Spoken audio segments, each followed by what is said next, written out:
Di sini saya mengambil untuk obatnya itu adalah lisinopril. Yang pertama ada pendahuluan.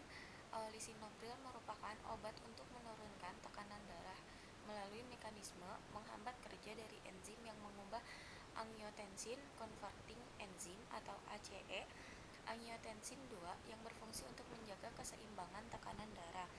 Dibuat oleh ACE. ACE terkonsentrasi di sel endotelial, bukan ginjal tetapi tersebar di banyak jaringan. Sebagai ACE inhibitor yang paling sering diresepkan, lisinopril diharapkan dapat mempermudah pengumpulan sampel di lapangan. Untuk nama obatnya adalah lisinopril. Struktur obatnya yang tertera di dalam gambar. Rumus molekul yang tertera, berat molekul terlampir, titik leburnya 148 derajat Celcius, titik didihnya 666,4 derajat Celcius atau 760 mmHg, titik nyalanya itu 356,9 derajat Celcius. Di sini ada jurnal pertama yaitu yang terlampir. Jurnal pertama dengan judul Validasi Metode Penetapan Kadar Lisinopril dalam Speak Plasma secara Ultra Performance Liquid Chromatography atau UPLC melalui derivatisasi dengan 1-fluoro 2,4 dinitrobenzen. Untuk matriks biologisnya yaitu ada plasma darah, preparasi sampelnya itu pengendapan protein atau protein precipitation. Untuk metode analisisnya yaitu ada UPLC yang dilakukan dengan menggunakan kolom Acuity. Selektivitas, linearitas, batas deteksi, batas kuantitasi, akurasi, dan presisi merupakan parameter yang divalidasi di dalam penelitian ini.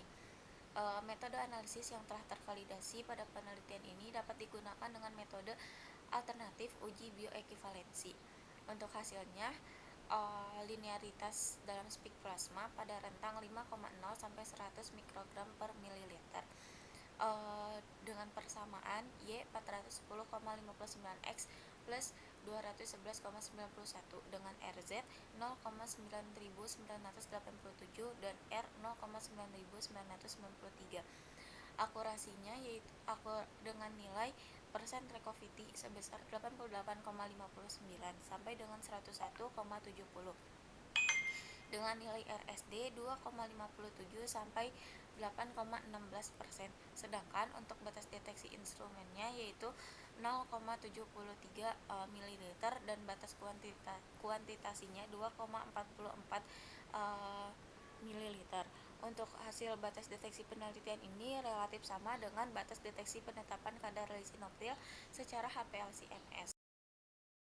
Untuk yang kedua ini ada jurnal dengan abstrak terlampir.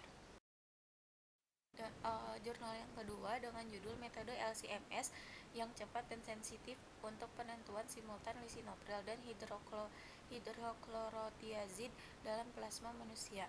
Untuk matriks biologisnya yaitu plasma manusia, preparasi sampelnya itu ekstraksi fase padat atau solid fase extraction. Untuk metode analisisnya yaitu metode kromatografi tandem massa atau LC-MS. Untuk hasilnya, linearitasnya sangat baik, konsentrasinya di antara 0,50 sampai 250 mikrogram per mililiter.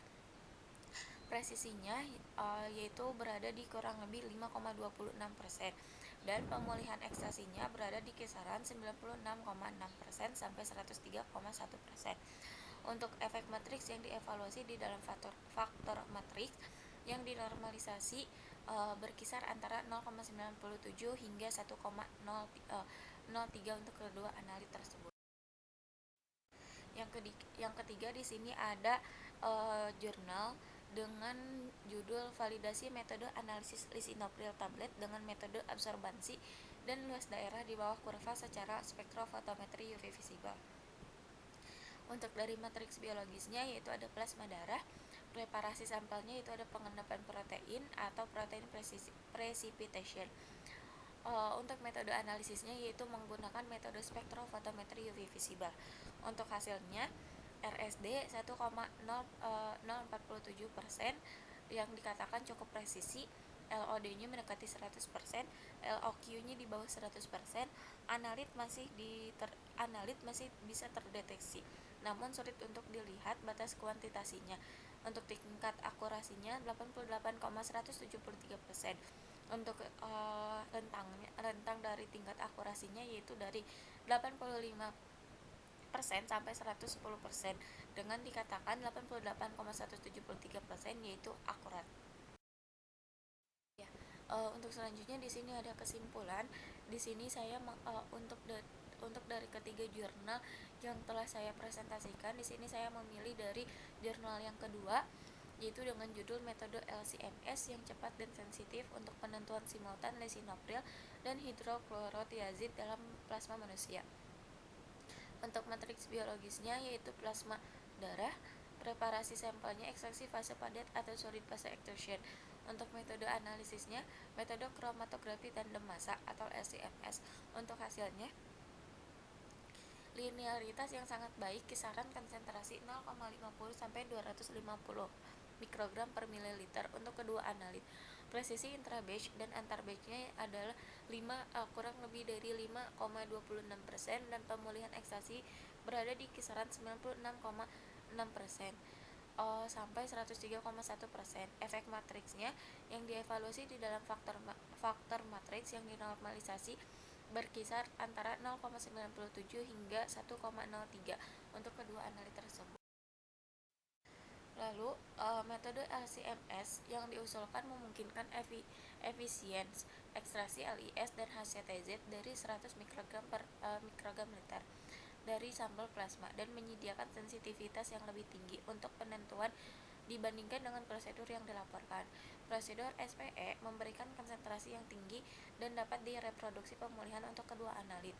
Metode memungkinkan simultan analisis analit dalam 2,0 menit, yang merupakan peningkatan signifikan dibandingkan dengan metode yang ada. Penggunaan ionisasi negatif mode tanpa sekadar polaritas untuk deteksi massal disediakan tambahan selektivitas metode.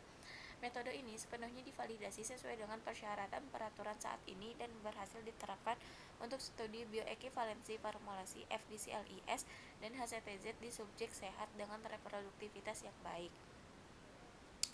Baik, mungkin cukup sekian untuk dari presentasi tugas kimia analisis dari saya. Mohon maaf jika ada kesalahan. Wabillahi taufiq wal hidayah. Wassalamualaikum warahmatullahi wabarakatuh.